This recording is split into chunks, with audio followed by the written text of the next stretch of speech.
친구들 안녕. 오늘은 헤이그 특사 파견에 관한 이야기를 한번 해볼까 해. 교과서에서 기술한 내용과 교과서에서 기술하지 않은 내용 두 가지를 한번 살펴보자고. 교과서에서 기술한 내용은 이렇게 기술하고 있어. 1907년 고종은 네덜란드 헤이그에서 열린 평화회의에 이상설, 이준, 이휘종을 대한제국의 특사로 파견해서 1905년 체결된 을사늑약의 부당함을 세계에 알리려고 했었다. 그러나 외교권이 없었던 대한제국은 회의장의 입국조차 거부됐고 각국의 대표들과 개별적인 만남도 거부됐다. 이렇게 기술하고 있어. 또 하나, 당시에 파견된 특사들의 비용은 어디서 마련했는가? 여기에 보통 중론은 어떻게 말을 하고 있냐면, 첫째, 고종이 외국은행에 비치해둔 비자금을 사용했다. 두 번째, 황실경비인 내탕금을 밀사 파견 비용으로 사용했다. 이렇게 말하고 있는 게 중론이야. 그러나 매국노 고종이란 책을 쓴 박종인 씨는 이렇게 이야기하고 있지 않아. 첫째, 당시에 응?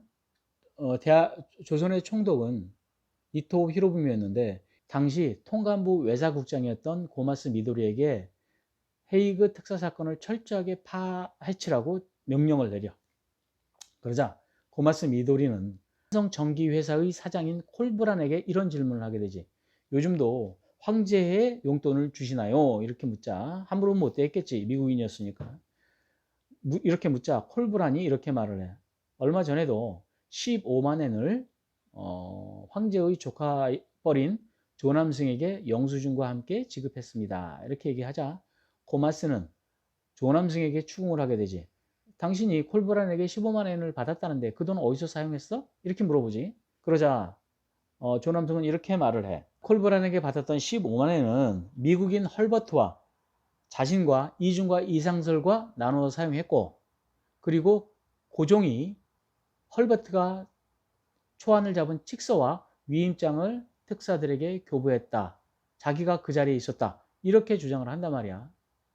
자, 그런데 당시 통감부 조사에서는 어떻게 조사가 나왔는가 하면 헤이그 밀사는 고종이 주체적으로 보낸 것이 아니라 헐버트가 기획을 하고 콜브란이 자금을 대서 이루어졌다. 이렇게 통감부는 기록하고 있다고 한단 말이야. 자, 그러면 여기서 조남승의 자백에서 몇 가지의 허술한 점을 발견할 수가 있어. 자, 당시의 특사들은 어떻게 구성되어 있는지를 한번 살펴볼 필요가 있지. 당시 이주는 서울, 즉 한양에 있었어. 경성에 있었지. 두 번째, 이상설은 서울에 있지 않았어. 그럼 어디에 있었느냐? 중국 간도 용종의 서전 서숙을 운영하고 있었어. 그리고 이휘종은 러시아에서 활동하고 있었지. 그러니까 조남승이 15만 엔을 헐버트와 이상설과 이중과 자신이 함께 상있는 자리에서 나눴다. 이건 말이 안 되는 거지. 이상설은 그때 한양에 없었으니까. 그리고 또 하나 맹점.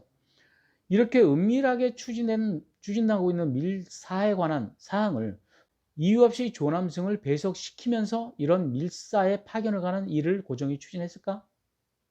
이렇게 은밀하고 막대하고 중대한 일을 아니라는 거지. 그러면 왜 조남승이 이렇게 토마스에게 진술을 했겠는가 하는 점이야. 그것은 나중에 고종에게 전해 들은 전언을, 어떻게 보면 말을 맞춘 전언을 조남승이 토마스에게 이렇게 말했기가 쉬웠다는 거지. 자, 그리고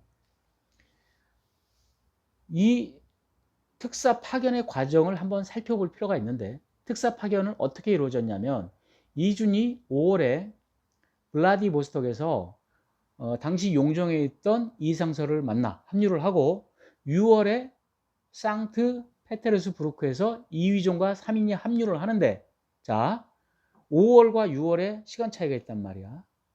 특사가 정말 신속하게 움직여야 될 특사가 고종에게 15만 엔에 가까운 자금을 가지고 블라디보스톡에 갔다면 거기서 굳이 한 달 동안 머무를 필요가 뭐가 있었겠냐 이거야. 그러면서 제기한 의문이 뭐냐면 15만 엔이 이게 배달 사고가 일어난 것이 아닐까? 이런 의문을 제기를 한단 말이야. 그러면 이 의문을 제기하면서 그럼 만약에 배달 사고가 났다면 다음 다음 그건 조금 이따 얘기하고. 자, 블라디보스톡에서 한 달 동안 머물었던 이준과 이상솔은 6월에 상트 페테르스부르크에서 이휘종과 만나는데 거기서 교민들이 모아준 교민의 회장이 교민들을 통해서 성금으로 마련해준 18,000원을 가지고 네덜란드 헤이그로 출발을 해.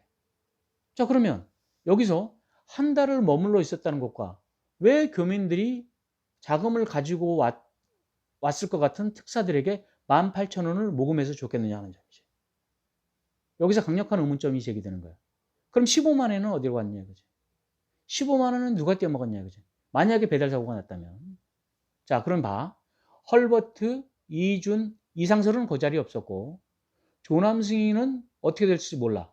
그러면 헐버트는 누구냐면 대한독립신문을 발행하게 도와준 조선의 당시 대한제국의 은인이야.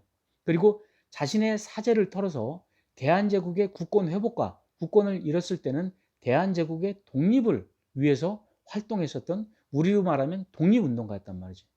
자신의 사재를 털었던 사람이 15만 원을 슈킹을 쳤을까? 거기서 의문점이 또 하나 발생하는 거야. 그러면 만약에 배달 사고가 났다면 그 돈을 누가 떼어먹었을까 하는 거지. 자, 명확하게 밝혀진 진실은 없어. 그러나 조남승이는 분명히 거기서 조남승이가 장난을 쳤을 가능성이 있고, 그러면 3인이 남잖아. 조남승이 콜브란을 이렇게 받았으니까 조남승, 이준, 고정. 과연 누굴까? 그리고 이준과 이상설은 왜 블라디보스톡에서 한 달 동안 머무를 수밖에 없었겠는가? 그 자금이 있었으면 한 달 동안 머물 이유가 있었을까? 그러면 배달 사고가 터지지 않았을까? 그럼 배달 사고는 누가 냈을까? 응? 저자는 이렇게 말을 해. 고종이 그랬으리라고 정말 믿고 싶지 않다. 고종은 그랬을 리가 없을 거라고 생각을 한다. 명확하게 밝혀진 진실은 없다. 이렇게 주장을 한단 말이야. 그럼 과연 그 돈은 어디로 갔을까? 원래 고종에겐 내탕금이라는 건 없었다. 그리고 외국은행에 비치해둔 비자금은 없었다고 통감부에서는 결론을 내려.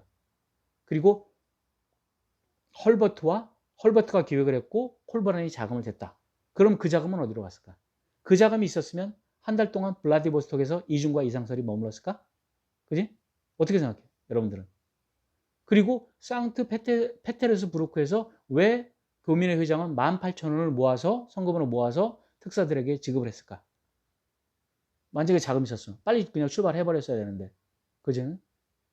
여기서 이 매국노 고종이라는 책을 쓴 박종희 씨는 강력한 의문을 제기하는 거예요. 정말 믿고 싶지 않다는 거지. 물론 그랬으리란 증거는 없어. 고종이 그랬으리란 증거도 없고 이준이 그랬으리란 증거도 없고 헐버트는 당연히 안 그랬을 거고. 평생을 대한제국의 독립을 위해서 싸웠던 사람인데 자신의 사제까지 털어가면서. 그러면 과연 그 배달 사고는 누가 냈을까? 났다면 그 자금을 가지고 갔을까? 물론 내탕금과 비자금은 없었다는 것을 가정을 하고. 자, 저자는 이렇게 말을 해요. 그럼 15만 원의 자금이 횡령이 됐다면 그 배달 사고는 누가 냈는가? 명확한 진실은 없다. 고종이 그랬으리라고 정말 자기는 믿고 싶지 않다. 고종이란 근거는 아무 데도 없다. 이러면서 끝을 맺어. 여러분들은 어떻게 생각해요? 교과서에서 다루지 않는 얘기를 오늘 한번 해봤습니다. 자, 이 얘기를 화두로 던지면서 오늘 영상 여기서 마칩니다. 감사합니다.